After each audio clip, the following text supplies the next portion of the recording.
O Sysmex Experience Podcast é uma iniciativa da Sysmex para gerar e compartilhar informações e conteúdo de qualidade, relevantes e atualizados sobre novas tecnologias aplicadas ao diagnóstico laboratorial. Esta é a segunda parte do episódio sobre citometria de fluxo, um bate-papo com o Dr. Gianfranco Zampieri, que é médico patologista clínico, e com o Leonardo Freitas, que é biotecnologista e especialista de marketing da Sysmex. Nós falamos sobre inovação, segurança e resultados desta tecnologia. E nós estamos falando aqui de resultados, eu acho importante comentarmos um pouquinho sobre os laudos, que o laudo do exame de urina, ele vem sofrendo poucas alterações. E com o advento da automação, parâmetros com valores clínicos elevados, como a diferenciação de células epiteliais e a detecção de bactérias e leveduras, passam a estar disponíveis para serem reportados aos médicos, como estávamos comentando. Exato. A tecnologia hoje está mais apurada, claro. Ela refinou. Então, doutor, na sua opinião, quais seriam os benefícios no uso desses parâmetros? Como que a gente pode também disseminar o uso deles, que eu acho que é muito importante, Claro, o Léo depois pode comentar também um pouquinho. Super importante. Lá, essas informações, a gente tem que ter muito cuidado no momento da divulgação. A gente pode fazer essa divulgação de novos recursos que esses equipamentos trazem. Por exemplo, ele faz uma classificação de tipo de célula, porque assim, determinadas células que aparecem, que ele detecta, ou que na própria microscopia você pode detectar, ela te dá o caminho de onde pode, se for renal, isso. Ela pode te dar o caminho de onde está essa lesão. Se é no glomérulo, perfeito. Se é nos túbulos, se é na bexiga, se é na uretra, se é prostático, né, se é epididimário, né, no reservatório de espermatozoide. Então, a urina passa por tantos locais que ela pode carregar em cada um deles alguma informação. Só que temos que ter muita segurança de afirmar, olha, eu encontrei uma célula escamosa. Não, é uma célula epitelial. Isso muda totalmente. Muda totalmente, né? Eu consigo localizar, falo, puta, esse cara não tem algum problema em uretra, não é também no ureter, não é na bexiga, mas é no glomérulo. Pior ainda, está lá em cima, onde tudo acontece, na verdade. Entendeu? Então, essa classificação, essa informação, com segurança, com dados que nós acumulamos científicos através das validações dentro do laboratório, aí sim eu posso realmente enriquecer esse laudo e dar para ele precisa dessas informações. Nossa função é facilitar cada vez mais a vida dele, né? Dando essas informações lá. Mas sempre com muito cuidado, quando você tem certeza absoluta de que aquilo tem 99,999% de probabilidade de ser aquilo que você está escrevendo lá. É uma baita responsabilidade. É enorme, isso é um verdadeiro, é um trabalho extremamente exaustivo, né, nesse sentido, porque envolve tanta estatística, porque cada paciente é um paciente. De repente você expressa a tua eliminação urinária de uma forma, eu de outra. Depende. Tem muita coisa genética, tem muita coisa de meio ambiente, tem muita coisa de alimentação, de atividade física, medicamentos que são usados. Então, veja, eu tenho que olhar todos esses parâmetros, essas variáveis, não são nem parâmetros, para ver o impacto que vai dar naquilo que eu vou escrever. Então, é muito perigoso isso, mas isso vai acontecer e tem acontecido. Já tem uma classificação que esse sistema faz, que a gente vai ver se nós vamos colocar ou não vamos colocar no nosso laudo. Infelizmente, temos a tecnologia que traz esses recursos, esses elementos que facilitam, que ajudam, né? Claro. Ajudam. Não, e é legal porque se a gente pensar, por exemplo, na máquina do próprio F, né, no ASOF 5000, se a gente pensar só na análise de urina, ele já traz 17 parâmetros para a gente. Então, é uma quantidade absurda de parâmetros hoje, que o doutor, inclusive, estava comentando realmente sobre isso, né? Se você pensar numa célula epitelial, né? Que antes a gente conseguia classificar, dar uma classificação, isso aqui é uma célula epitelial, né? Hoje, o nosso equipamento, por exemplo, já fala que é uma célula escamosa, uma célula não escamosa, uma célula transicional renal. Então, a gente realmente consegue ajudar, né, a falar realmente em qual é o microambiente específico que aquela patologia está sendo proveniente, né? Então, isso vão dando luzes, vão dando caminhos para o diagnóstico clínico, né? Fazendo isso chegar na mão dos médicos, né? Se a gente pensar na própria análise de fluidos corporais também, né, que nosso equipamento tem esse advento também, né, que a gente vai falar em outros episódios também sobre isso. Pequeno spoiler também. A gente traz esses 9 parâmetros também de fluidos corporais, né, que são parâmetros celulares e microbiológicos também. Mas é muito legal isso que o Dr. Gianfranco falou, do desafio realmente da gente propagar esses parâmetros, porque a gente está com aqueles parâmetros ali, aqueles 17 parâmetros de urina ali, né?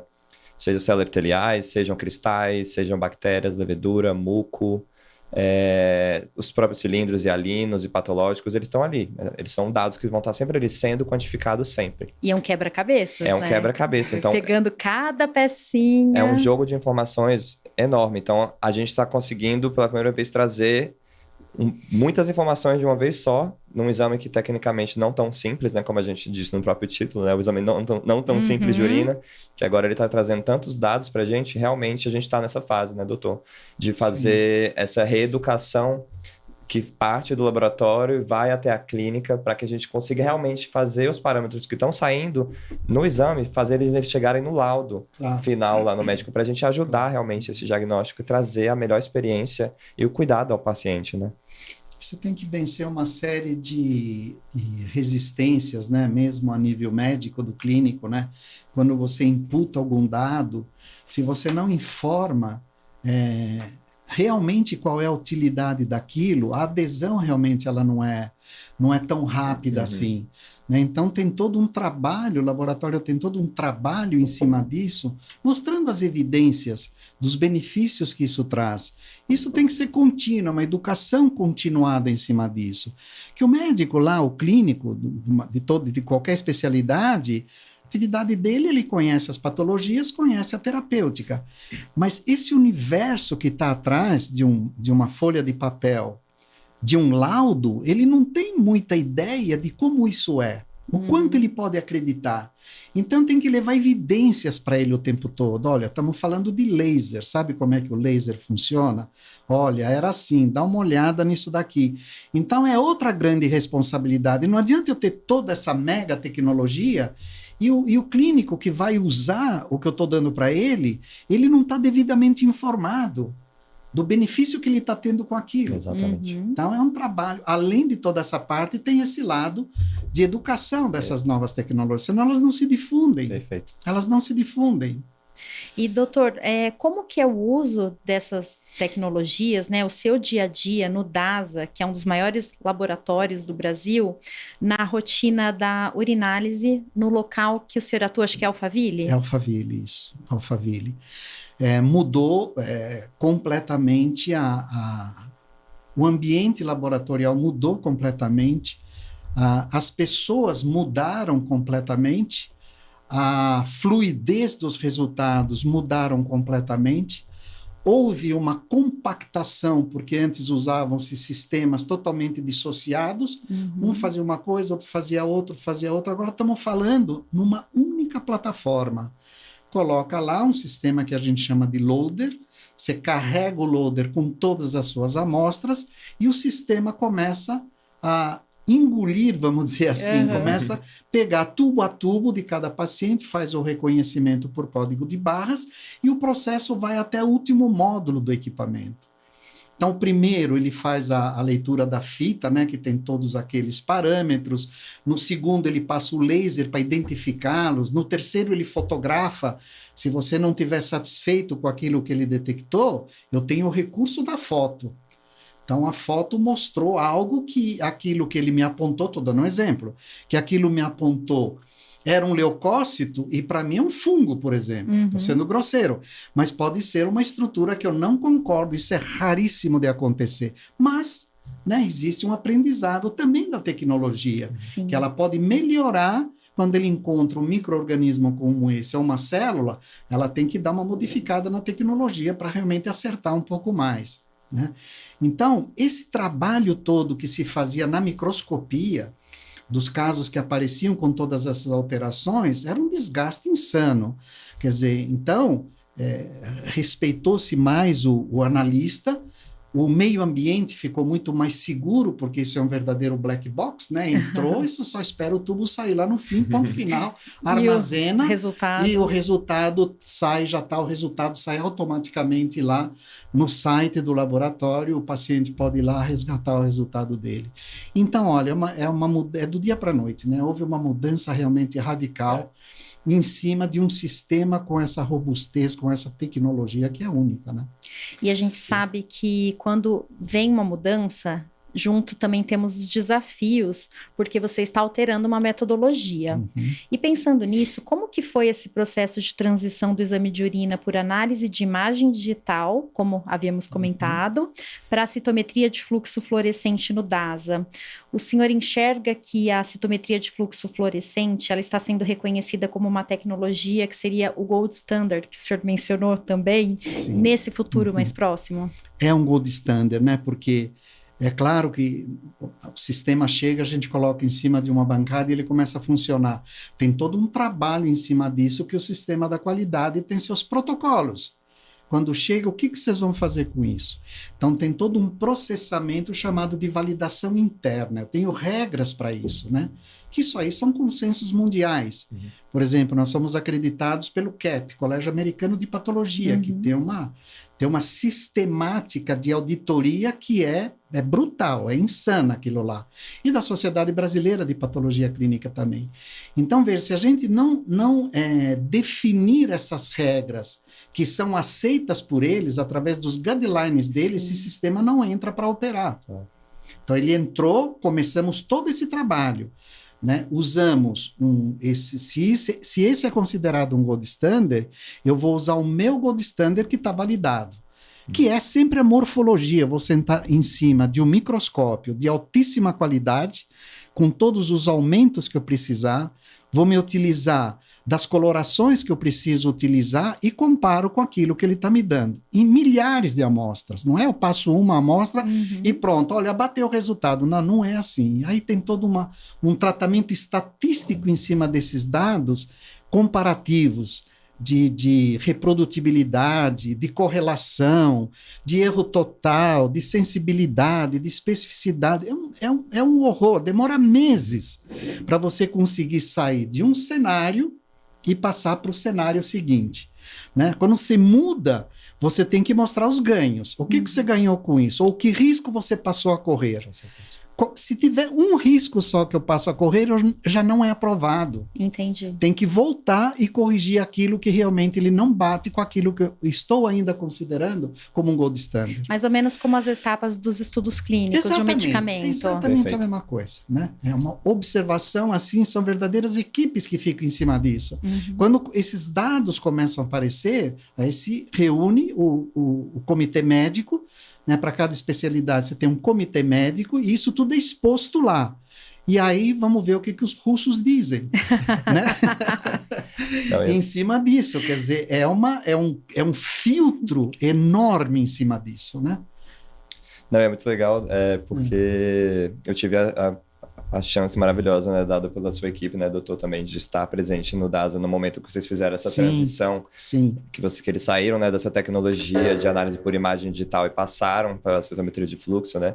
Como o doutor disse, ela no começo foi conturbada, né, porque foi uma mudança que foi feita durante o processo analítico, né, então não teve tempo de respirar e fazer com calma essa transição. Ela teve que ser feita, né, por motivos maiores. Mas eu participei desse processo de transição e foi muito legal ver. Eu fiz a visita, né? Fiz um trabalho de análise de fluxo lá dentro do DASA, de Alphaville, e eu fiz uma visita e depois fiz uma visita 2 meses depois. E foi muito legal ver como era a rotina antes, no momento da transição, estava super conturbado, eles aprendendo em como sair dessa tecnologia de imagem digital, né, dessa dependência da visualização da imagem para classificar os elementos da urina, para entender realmente, a confiar na citometria, né, ver a tecnologia sendo validada. Então, antes eles passaram de uma situação que era totalmente... assim, tinham momentos que eram caóticos de análise, né, onde eles falavam que precisavam de mais tempo, precisavam de mais pessoas. Tinha uma desconfiança ainda desse novo, né? Uma desconfiança. Sim. O que é super normal. E um tempo que era gasto, né, para por exemplo, fazendo análise de microscopia, né, revisão de imagem, né, que é essa tecnologia de imagem digital que eles tinham antes, por exemplo, você tinha um tempo de revisão microscópica muito grande, tanto no próprio equipamento quanto no próprio microscópio óptico mesmo, fora do equipamento. E quando eu voltei lá, depois para finalizar esse trabalho de análise de fluxo, eu vi o quanto eles estavam totalmente inteirados com a tecnologia, o quanto tempo livre eles tinham. E eu falo com a supervisora, ela adorava falar sobre isso. Ela falou, nossa, agora eu tive que realocar meus analistas da manhã, porque eles agora estavam com muito tempo livre, e não precisavam mais fazer toda aquela revisão microscópica, tinham muito mais confiança na citometria de fluxo, entenderam como é a tecnologia. Então, e foi um grande prazer, né? Ver um laboratório do tamanho do DASA, que chega a ter 6.000 amostras de urina recebendo ele por dia, uma rotina. Ela é uma rotina louca, assim, é muita amostra para um laboratório. E você vê a excelência com que eles tratam hoje, né? Como eles usam nosso equipamento, a excelência com como eles tratam a urina de cada paciente, né? Cada exame. Realmente, assim, essa transição, ela foi, para mim, é muito marcante ver isso acontecendo dentro do DASA. E você, como uma pessoa que trabalha na Sysmex, está nesses bastidores, deve ser extremamente satisfatório. É muito. E é muito legal ver essa mudança, né? Eu fui lá para a gente tentar colaborar para melhorar esse fluxo, né? E o fluxo, eles foram melhorando naturalmente. É uma equipe muito bem instruída, muito bem desenhada. O Dr. Gianfranco entrou, né, nessa equipe e trouxe um viés totalmente maravilhoso para essa análise da urina. Mas foi muito legal como funcionário da Sysmex ver essa mudança e ver que a gente está num laboratório com uma demanda e um volume tão grande, né, doutor? Uma rotatividade tão alta de amostras, né, rodando tão bem. Que ótimo. E, doutor, considerando a tecnologia inovadora, os conceitos de modularidade e escalabilidade das soluções da Sysmex, como os equipamentos da série UN, se conectam com o modelo de crescimento do laboratório DASA? Mais uma vez, temos aí essa união. Claro. Nossa, isso não é uma particularidade desse sistema, né? Para tudo é assim. A gente percebe que o mercado é cada vez mais exigente, né? As especialidades médicas vão se fragmentando de uma tal forma que você tem, por exemplo, um hematologista que cuida só de mieloma, o outro que cuida só de leucemia, o outro só de aplasia. Então, quanto mais isso se pulveriza, mais ele exige tecnologia. Então, quando se apresenta algo desse porte, ela é sempre muito bem aceita, a demanda aumenta. Ele se sente, claro, ele acompanha clinicamente o paciente, ele vê o resultado, é aquilo mesmo, cada vez mais ele vai solicitar com mais segurança e com mais frequência tudo aquilo, né? Então, veja, o que há de bom, pelo menos até agora, e a gente já está usando há vários meses, sei lá, quase um ano que está lá. Quase um ano. Está lá, e a gente só tem ouvido, não tenho tido o que a gente chama de ocorrências, né? Algum médico reclamou de alguma coisa e vem para mim, né? E eu não tenho recebido absolutamente nada em relação a isso, né? Tamanho performance desse sistema. Então, melhorou muito em todos os sentidos, inclusive para crescimento, né? Isso é sinônimo de crescimento, né? E é muito legal porque o próprio DASA, né, como outros laboratórios que a gente está presente também, né, como o Sysmex, eles usufruem muito desse conceito que a gente tem de modularidade, né, de escalabilidade.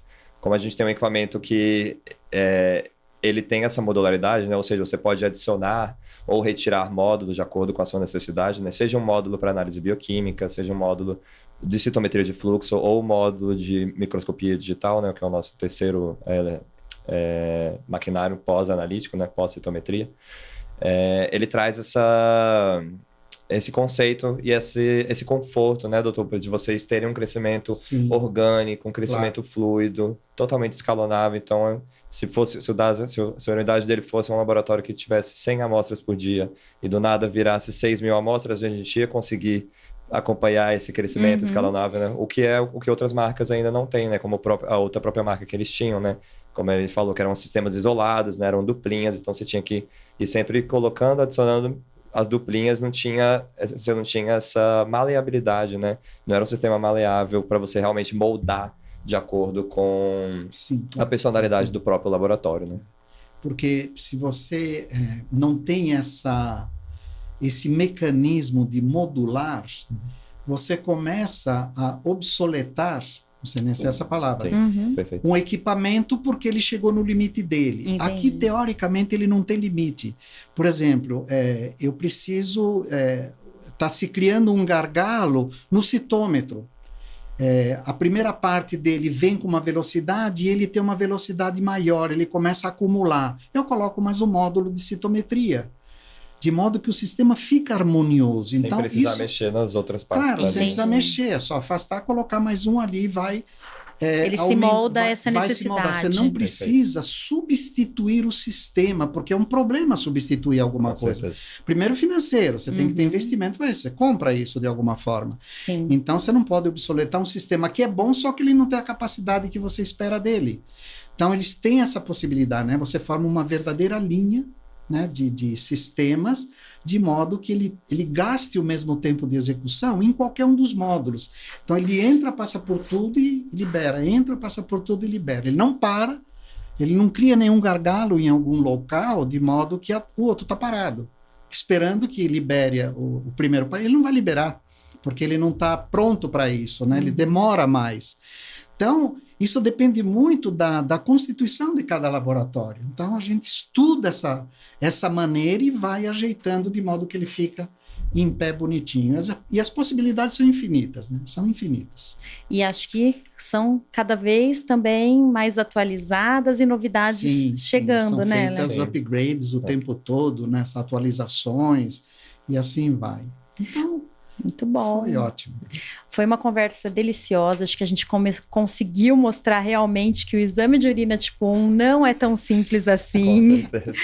Tudo que está nos bastidores, a tecnologia envolvida, o investimento, a segurança, a jornada do paciente. Acho que pudemos discutir um pouquinho sobre cada um desses tópicos. Sim. E eu agradeço muito, Dr. Jean, Léo. Foi um prazer falar com vocês. Para mim também foi um prazer enorme. O convite me agradou muito, né? Porque o conhecimento ele tem que ser explícito, né? Não pode ser um conhecimento tácito, né? Guardo para mim. Não. Para mim, não guardo absolutamente nada. Então, se tivermos essa oportunidade dessa experiência, por que não, né? Mostrar que existem possibilidades boas para serem utilizadas aí. Então, valeu a pena. Muito obrigado. Obrigado, Dani. Também queria agradecer a presença, né, de estar mostrando aqui, representando primeiramente, né, a Sysmex, né, uma empresa inovadora, se a gente pode dizer assim, realmente no mercado de urinálise, trazendo, né, essa ideia da citometria de fluxo para que a gente realmente leve essa tecnologia ao próximo passo, né? Então, é muito satisfatório estar aqui, a gente conversando sobre algo que é a galinha dos nossos ovos de ouro, né? Então, é brilhante a gente estar falando isso. E tendo essa oportunidade para a gente é muito valioso. Então, muito obrigado. Eu que agradeço. E lembrando a quem nos ouve que teremos outras oportunidades, outros podcasts da Sysmex Experience. Continuem conosco e até a próxima!